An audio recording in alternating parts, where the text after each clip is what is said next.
Hakamit jong kesengi sajan layok Kurup ya kekit tablet methamphetamine lani Yaba bakaitu Garo Hills ha Southwest Garo Hills kabadon ha khapot bakathan man kachar jong ka asa.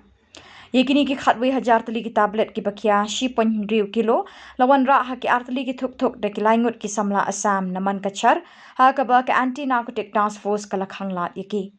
Karkum ka jingtip na kita long Khubor loong baka special operation jong ketika task force belayalam do DSP headquarter jong district kala pelong ye ka jing talasi balayok ke mikinong khai drok sakathan borkona kabaha papo kamona bari police outpost kabade ka Jakarung sa Southwest Garo Hills nakathan man kachar jong ka asa.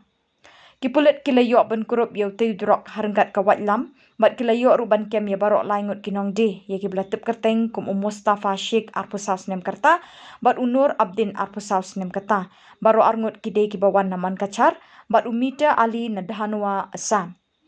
Superintendent of Police jong Southwest Garo Hills Uvikash Kumar ule kentui ki paiba balada kilap ya kinu ki bakai tu iki drugs ule penchlur ki bakin pentip syaki bor tanat pulit bat dan saai khus namru ban penduna ya kum kini kicatkan.